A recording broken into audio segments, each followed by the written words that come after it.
আমি রান্না করছি চিংড়ি সেহরির জন্য।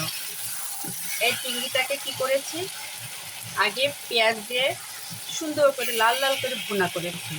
এই দেখুন, আগে সুন্দর করে লাল লাল করে ভুনা করার পরে আমি ধনের পাতা আর আলু কুচি পরে দিয়ে এখন কষাচ্ছি।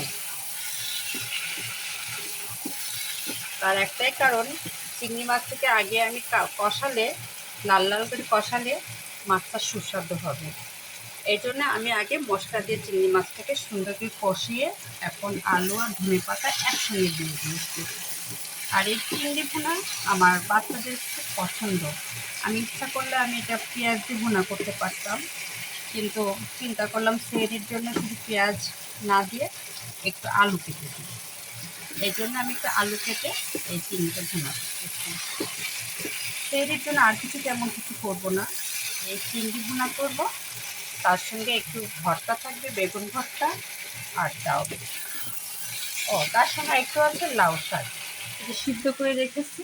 এই লাউ শাকটা আমি করে বাগার দেব। এখন আমি রান্না করছি চিংড়ি দিয়ে আলু ভাজি দিয়ে, বা আলু দিয়ে একটু ভুনা ভুনা করে রেখে দেব। কারণ সেহরিতে মানুষ এমনি কম খায়, তরকারিও কম লাগে। অতিরিক্ত তরকারি রান্না করলেও তরকারি নষ্ট হচ্ছে, এই জন্য চাচ্ছি না আর বেশি কিছু করার। এই যে আমি প্রতিদিনে 2 পদ বা 3 পদ রান্না করি। একটা ডাউল কমন থাকে, ভর্তা থাকে, না সবজি থাকে, আর মাংস কমন। এটা আমার সেহরির রান্না। আর সেহরির খাওয়ার জন্য আমি আর তেমন কিছু করি না, কারণ আমার বাচ্চারা চিংড়ি খুবই পছন্দ করে। এই জন্য আমার বাসায় চিংড়িটা খুব বেশি রান্না করা হয়। আর চিংড়িটা সবসময় আমার বাসায় থাকেই। আমার আর কিছু না থাকুক, আমার চিংড়ি বড় বড় চিংড়ি হোক, মেজো চিংড়ি হোক, ছোটো চিংড়ি হোক, আমার বাসায় থাকবে।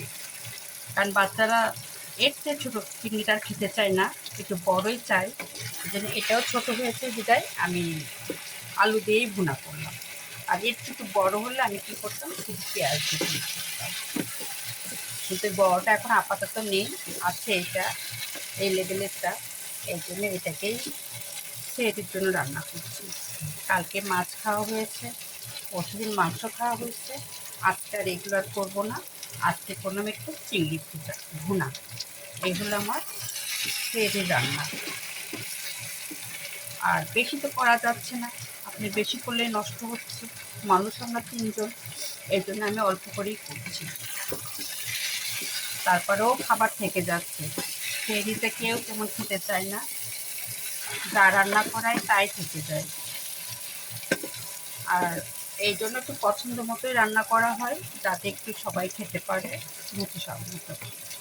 আমার আজকে রান্না হচ্ছে চিংড়ি দিয়ে আলু ভুনা।